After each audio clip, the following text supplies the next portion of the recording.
Decision लेने के लिए 3.5 वर्ष का समय अभी है। मुझे आप 3.5 वर्ष में क्या करता हूं उसको देखिए, जांचिए, परखिए, मूल्यांकन कीजिए, उसके बाद अगर मन हो तो साथ में आइए। एक मिनट डालेंगे सर। फिर आपने अभी तक जो जिस भी पार्टी के लिए स्ट्रेटेजी बनाई, तो आपने तो यही सोच के उनके साथ अलायंस किया होगा ना कि मैं जो कंसल्टेंसी दूंगा, जो स्ट्रेटेजी बनाऊंगा, आप अपनी जो टारगेट है उसको लेके, चाहे वो अमरिंदर सिंह हो, चाहे ममता बनर्जी हो, या नीतीश कुमार हो, तो कहीं आप हर जगह तो कहीं फुलफिल तो नहीं हुआ आपका टारगेट कि हाँ मेरा, आप खुद ही कह रहे हो कि मेरा वो जो शासन निश्चय है वो फ्लॉप कर गया। गुड गवर्नेंस हम लोग देख रहे हैं कि गुड गवर्नेंस या ट्रांसपेरेंसी नाम की कोई बिहार में चीज नहीं है। देखिए, आपका कहना ठीक है कुछ मायनों में कि आपने प्रयास किया, एक रास्ते पर चल के प्रयास किया, ये देखा कि भाई सत्ता परिवर्तन करके जो एग्जिस्टिंग पार्टियां हैं तो उसमें सत्ता का परिवर्तन अगर आपके मन के मुताबिक हो जाए तो उससे व्यवस्था का परिवर्तन हो जाए। मान लीजिए कि अगर मन के मुताबिक आपको परिणाम नहीं मिला तो आपके पास दो ऑप्शन है, या तो आप थक हार के छोड़ दीजिए, उसी के साथ लगे रहिए, या फिर कोई एक नया प्रयास कीजिए। मैं एक नया प्रयास कर रहा हूं कि अपने आप में इस बात को दिखाता है जो बात आप कह रहे हैं, जो मैं कर रहा था उससे पूरा सेटिस्फेक्शन मुझे नहीं था।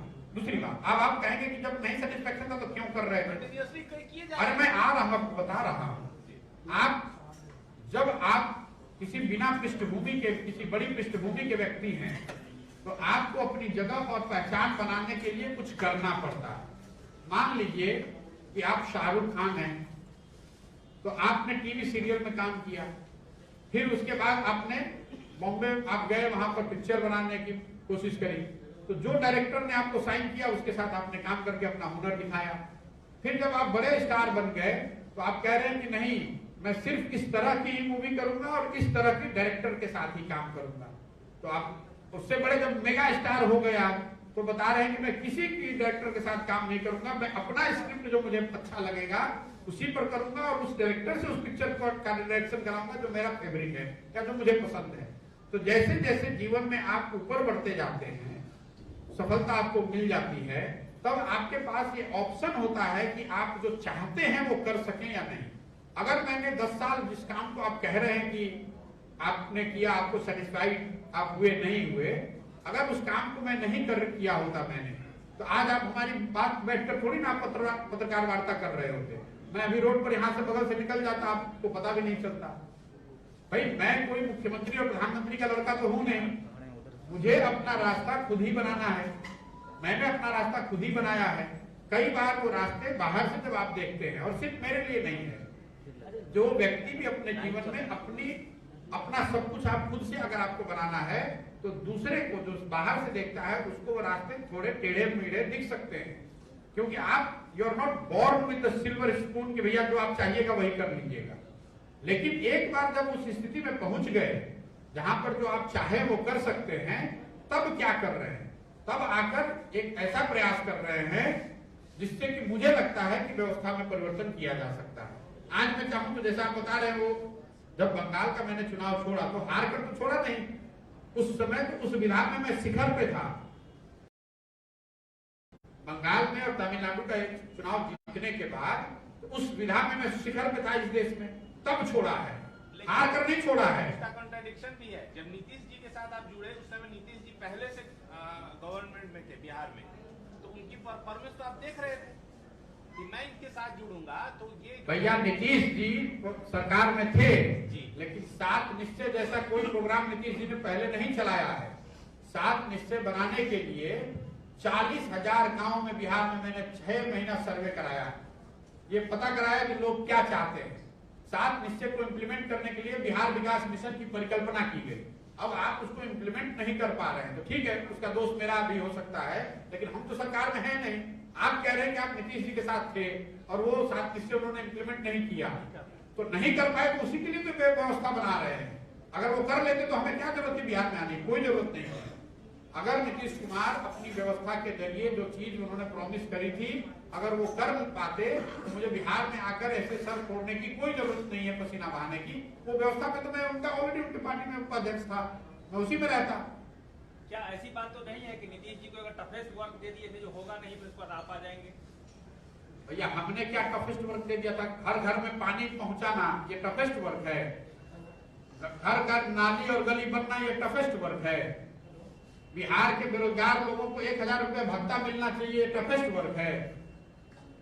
तो क्यों नहीं हो पा रहा है? अब नहीं हो पा रहा है तो आप नीतीश से न पूछिएगा कि क्यों नहीं हो पा रहा है। सर बिहार की जनता जो जिसके पास आप जाइएगा या अभी जो पूरी परिस्थिति राजनीतिक परिदृश्य का है उसमें धनबल का है और आप इंटेलेक्चुअल के फोरम लेकर के चले हैं, तो आपने कैसे जज कर लिया कि ये धनबल और जो राजनीतिक परिदृश्य उसको किस रूप में आप जो है सो चेंज करें? देखिए, आपने पहले आपने ये बताया कि यहाँ पर धन बल का प्रभाव है। जो लोग भी राजनीतिक तौर पर समाज का अगुवा बनना चाहते हैं उनको समाज की अच्छाइयों और बुराइयों को के रहते हुए ही उसका अगुवा बनना है। आप ये नहीं सोच सकते हैं कि समाज में सब कुछ अच्छा हो जाएगा तब मैं आकर उसको सुधार दूंगा। जब समाज में सब अच्छा ही हो जाएगा तो आपकी जरूरत ही क्या है? तो ये कहना कि यहाँ जाति व्यवस्था है, यहाँ धन बल है, यहाँ बाहुबल है, ये हर राजनीतिक व्यवस्था में है, हर राज्य में है, बिहार अकेले में नहीं है, हर जगह है।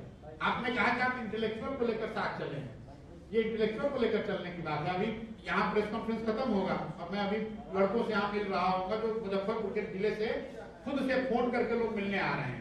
जरा उसमें देखिए कि उसमें किस पृष्ठभूमि के लोग हैं, उसमें इंटेलेक्चुअल कितने हैं और ग्रास रूट के कितने लोग हैं। आपके प्रेस कॉन्फ्रेंस से पहले मैं जिला परिषद के सारे जीते हुए लोगों से मिलकर आ रहा हूँ, तो सब इंटेलेक्चुअल है, इस बात का तो कोई दावा नहीं। तो यहाँ पर जनप्रतिनिधि हैं, उससे पहले मैं जहाँ चाची के यहाँ गया हुआ था, किसान चाची के यहाँ, वो सब इंटेलेक्चुअल तो नहीं है।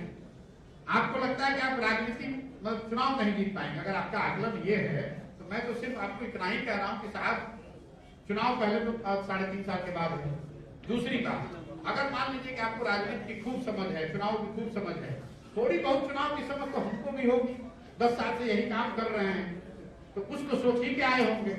इतना तो भरोसा रखिए कि जो पत्रकार हैं, जो एनालिस्ट है, जो बड़े विश्लेषक है, राजनीतिक विश्लेषक, उतना नहीं आता हो तो उनसे थोड़ा बहुत कम तो राजनीति और चुनाव की समझ हमको भी होगी साहब। भरोसा रखिए, आपको दिखेगा। सर बिहार की वो जनता जो पलायन कर चुकी है बेरोजगारी की वजह से, आपकी बात क्यों सुनेगी? भाई बिहार की जनता जो पलायन कर चुकी, मैं वही आपको बता रहा हूँ, पलायन कर चुकी उसकी बात ही क्यों? बिहार की कोई भी जनता मेरी बात क्यों सुने? बिहार की जनता बात इसलिए सुने कि आप आज 30 वर्ष के बाद भी देश के सबसे पिछड़े और गरीब राज्य हैं। तो अगर आपको स्थिति बदलनी है तो कुछ आपको नया करना पड़ेगा, और नया करना पड़ेगा तो जो भी आपके पास विकल्प हैं उस विकल्प को सबको जांचिए, परखिए, उसके बाद जो सही लगे उसको वोट दीजिए। आप उन लोगों तक अपनी बात कैसे पहुंचाएंगे? बात कैसे पहुंचाएंगे? आप तक बात कैसे पहुंची है? आप तो यहाँ बिहार में, हाँ, बिहार में नहीं है, जो बिहार से बाहर है वो बिहार से, आपसे और हमसे ज्यादा जुड़ा हुआ है। रोज टीवी, फोन, व्हाट्सएप के माध्यम से रोज जुड़ा हुआ है। पहले बिहार के जो लोग हैं उन तक तो बात पहुंचा दें, फिर बिहार के बाहर जो लोग होते हैं उन तक भी बात पहुंचाई जाएगी। चिंता न करें। बहुत बहुत धन्यवाद।